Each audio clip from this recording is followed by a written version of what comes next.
es iniciar dando gracias a Dios. Es iniciar dando gracias a Dios. Le damos la bienvenida a un programa más.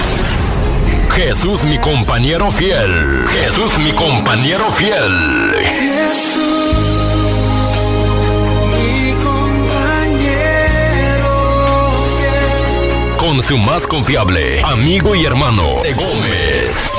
Comenzamos en 10, 9, 8, 7, 6, 5, 4, 3, 2, 1. Arrancamos. Bienvenido, hermano y hermana, a Radio Palabra Viva. Y hoy, el programa Nota Bíblica, vamos a hablar con la voluntad del Señor de algo tremendo, y con la gracia de Dios vamos a hablar de un tema que he titulado de esta forma: ¿por qué aparece Dios tan enojado en el Antiguo Testamento y tan amoroso en el Nuevo Testamento? Cuando leemos, hermanos míos, el Antiguo Testamento, muchas personas tienen la expresión de que Dios es un Dios de ira y de juicio. Pero en el Nuevo Testamento encuentra un Dios de amor. Y ahora mi pregunta va aquí: ¿por qué existe esta diferencia en las Escrituras? En el Antiguo Testamento un Dios de ira y de juicio, y en el Nuevo un Dios de amor. Y esta pregunta, hermanos míos, ha inquietado a los cristianos durante muchos años. Y en el periodo de los padres de las iglesias, un pastor señaló este problema. Y ese pastor surgió y dijo que el Dios creador del Antiguo Testamento era un ser inferior al Dios y Padre de Jesús. Y se propuso a eliminar del Nuevo Testamento toda influencia de este Dios creador judío. Pero cuando vemos los evangelios como Mateo, porque el creador era malvado, y terminó con una versión abrevada en el libro de Lucas como el único evangelio que deberíamos usar. Porque la respuesta de la iglesia, cuando ese pastor señaló ese problema, esto fue rechazado, esa enseñanza de ese pastor. Como herejía nombra todos los libros que ella aceptaba como integrante del canon de la Biblia, y declara que todos fueron inspirados por el único y mismo Dios. Sin embargo, la pregunta de ese pastor sigue vigente. Pero la verdad, hermanos míos, la verdad es que existe ninguna diferencia entre la imagen de Dios presentada en el Antiguo Testamento y en el Nuevo Testamento. El Evangelio de Juan nos señala cuando afirma: a Dios nadie le ha visto jamás. El Dios único que está en el cielo del Padre, Él le ha dado a conocer. Juan capítulo 1:18 dice esto: el seno del Padre, Él le ha dado a conocer. Lo que Juan está indicando aquí, hermanos míos, es que lo que se ve en Jesús es precisamente el carácter del Padre, el Dios del Antiguo Testamento. No hay diferencia entre ellos, ni en carácter ni en nada. Conocer a uno es conocer a todo, al Padre, al Hijo y al Espíritu Santo. Es así que Jesús no es más amoroso que el Padre, y el Padre no más amoroso o juzgador que Jesús. No hay diferencia con el Dios del Antiguo Testamento y del Nuevo Testamento. Es el mismo Dios, hermanos míos. Por eso, que todos los escritores del Nuevo Testamento ven una continuidad similar entre el Dios del Antiguo Testamento y el Dios que experimentar por medio de Jesús.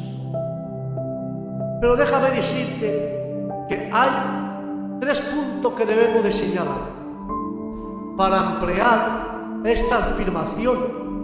Hay amor en el Antiguo Testamento, hay juicio en el Nuevo Testamento. La diferencia principal es la diferencia entre el juicio dentro de la historia y el juicio al final de la historia. Pero en primer lugar, hay amor en el Antiguo Testamento. Dios no se presenta principalmente como un Dios de juicio, sino como un Dios de amor.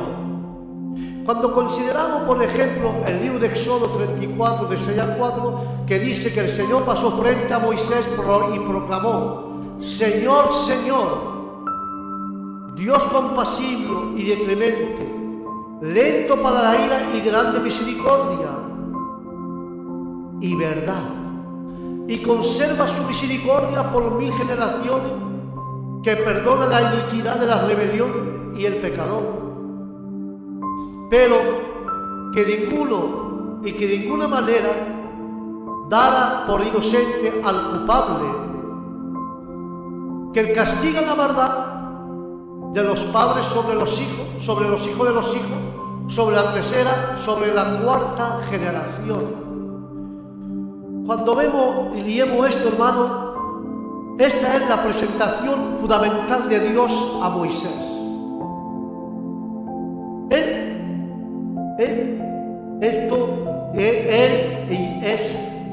es esto. Podemos notar en nuestra nota bíblica de hoy que primero afirma su compasión, su misericordia, su amor, su fidelidad y perdón. Luego acota que no hay que aprovecharse de ello. ¿Por qué? Lo que no responde a su amor no escapará. Es un Padre amoroso, pero no consentidor del pecado. Traerá justicia por eso. Y a lo largo del Antiguo Testamento, Dios continuamente le dice al pueblo que escogió, a Israel, por amor, no porque fuera particularmente merecedor. Cuando Israel se rebelaba, Dios procura de acercarse por los medios de los profetas. Cuando sigue rebelde, amenaza con juicio y luego lo envía. Pero en medio de ello encontramos versículos como el libro de Oseas 11:8, ¿cómo he de dejarte? La situación angustiada a Dios.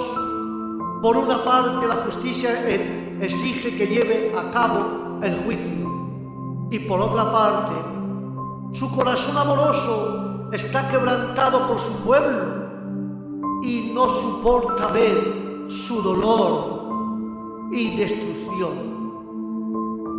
Desea tomarla en su abrazo, pero no puede pasar por alto su conducta, porque su plan no es un juicio final, sino un juicio que haga volver su corazón hacia Él. ¿Para qué? Para que pueda restaurar su familia, su alma y su espíritu en el nombre de Jesús.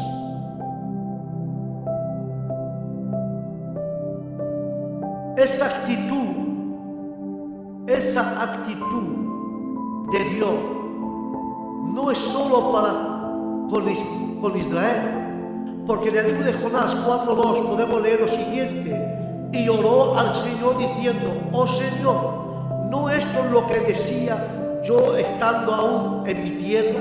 Por eso me aclamé y adelanté de huir a Tarsis, porque sabía que tú eres un Dios clemente y compasivo, lento para la ira, grande misericordia, y desiste de hacer el mal.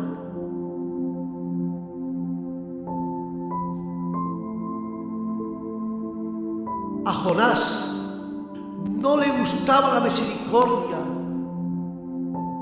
A Jonás no le gustaba la misericordia de Dios para con Nínive. Aparentemente no tenía problema en anunciar la destrucción de Nínive en 40 días. Pero cuando el pueblo se arrepintió y Dios le perdona, se molesta. Esto no es una revelación nueva para él, porque dice, ¿no esto es lo que decía yo? Parece haber esperado que sí o no. Uno daba la advertencia, el pueblo de Nínive no habría arrepentido y habría sido destruido si no se fuera arrepentido. Pero Dios les hizo dar advertencia para que se arrepintiera y lo pudiera perdonar. La queja de Jonás es la siguiente: era demasiado bueno, demasiado amoroso, demasiado bueno. Y así que se representa a Dios en relación a una violenta nación pagana, Asiria. Dios es tan bueno, es tan amoroso y perdonador. Por eso que Jonás y el libro de Osea también proveen ediciones para leer todos los pasajes acerca del juicio del Antiguo Testamento. Y Dios no está en el negocio del juicio, sino en el negocio del perdón. Sin embargo, no puede perdonar a lo que se no arrepiente. Dios perdona a la persona que se arrepiente de corazón. En consecuencia, envía profetas para avisar a la gente del juicio que vendrá inevitablemente, a la esperanza de la gente que se arrepiente y no tenga que enviar al juicio. Cuando la gente mata, rechaza a los profetas con frecuencia, envía más. Puede pasar décadas o hasta siglos antes de llegar al punto de reconocer que si la justicia hay de tener significado, debe enviar al juicio, aunque no desea hacerlo. Aún entonces, con frecuencia, envía una promesa de restauración junto con el juicio. Todo buen padre sabe que tarde o temprano debería castigar al hijo errante, pero ningún padre lo disfruta. Por eso que en segundo lugar hay juicio en el Nuevo Testamento, un reencuentro de la palabra juez o juicio, y en el Nuevo Testamento registra unos 108 versículos el hecho de que Jesús sea el que avisa y que avisa del juicio con mayor frecuencia. Es aún más significado. Fue Él que dijo esta palabra en el nombre de Jesús. Por tanto, si tu ojo derecho te es ocasión de caer, sácalo y échalo de ti. Porque es mejor para ti que se pierda uno de tus miembros y no todo tu cuerpo sea echado al infierno. Es así, y tu mano derecha te es ocasión de caer, córtala y échala de ti, porque es mejor para ti que se pierda uno de tus miembros y no todo el cuerpo sea echado del infierno. El quien Dios le avisa en el libro de Marcos también 7, 24 y 25. Jesús habla del juicio más que cualquier otra persona en el Nuevo Testamento, especialmente cuando tomamos conciencia del libro de Apocalipsis, que es la revelación de Jesucristo, es decir, un mensaje de parte de Jesús. Hay varios tipos de juicio en el Nuevo Testamento. Está el otro juicio, el juicio de Dios, el juicio individuo y el juicio final. Hay afirmaciones simples en el sentido, hermano mío, que la persona que hace cierta cosa no heredará del reino de Dios. Y retrato en los oradores de escena de juicio. El asunto es que todas ellas tienen que ver con el juicio y que Jesús participe en muchas de ellas, verdaderamente igual que el Padre. Aleluya. Pero en el Nuevo Testamento predica de la gracia y del amor. Pero la gracia y el amor puede ser rechazado. Pero el Nuevo Testamento también predica del juicio final. Sin el Nuevo Testamento todo merece un juicio final. Pero ahora Dios ofrece gracia a los que se arrepienten. Sin embargo, si la gente rechaza esa gracia, le espera un destino terrible. Y de esta manera se pone en claro cuando se aparece el Nuevo Testamento, el Antiguo Testamento. Y en el Antiguo Testamento Dios envió a los profetas con advertencia solamente que se acercaba el juicio, así como revelaciones del corazón de Dios, que aún entonces estaba dispuesto a recibir las personas arrepentidas en el Nuevo Testamento. Dios envía a su apóstol y profeta para predicar el Evangelio, llamando a la gente y llamando a la gente a arrepentirse a la luz del juicio venidero de Dios. Y de este sentido, los dos testamentos están en completa unidad en el nombre de Jesús. Aleluya, bendito sea Dios. En tercer lugar, existe una diferencia entre la representación del juicio por los dos testamentos y el Antiguo Testamento. El juicio suele ocurrir dentro de la historia. Cuando Israel peca, no se le dice que irá al infierno cuando resucite de los muertos, sino que será castigado por los madianitas y los asirios. En consecuencia, hermanos míos, hay mucho juicio en el Antiguo Testamento, en jueces, los cananeos, los maomitas, los madianitas, los amonitas y los filisteos. Son usados para castigar a Israel en el nombre de Jesús. Por eso, hermanos míos, por eso digo en esta carta, tenemos que tener cuidado, porque más tarde solo arameo, egipcio, asirio y babilónico, en nuestra palabra, Israel, se gradúa del juicio por grupos relativamente locados al juicio por medio de los grandes imperios. Sin embargo, en cada caso, el juicio ocurre dentro de la historia. No sucede al final de los tiempos, sino que está escrito en nuestro libro de historia. A una relación a Daniel, la mayor parte de los que predicen ocurrir en la historia registra los conflictos de la dinastía celulares y ptolomeica entre el año 300 y 1164 antes de Jesucristo. Debido a esta diferencia con el Nuevo Testamento, el Antiguo Testamento por lo general no habla de la escena escatológica como lago de fuego o la disolución de los cielos y de la tierra o la caída de las estrellas o cadena eterna. En lugar de ello, presenta con imagen viva del evento terrible que la gente de esta época conocía demasiado bien, como la hambre, las plagas de Egipto, los ríos que se quedan secos, la sequía y cosas por estilo. No es placentero leer como los profetas detallan esos eventos, pero era la realidad de la vida en esa época, en tiempo de Jesucristo, y para grande parte del mundo también. Y voy a concluir con esto, hermano mío. Como he dicho, también para grande parte del mundo también en la nuestra.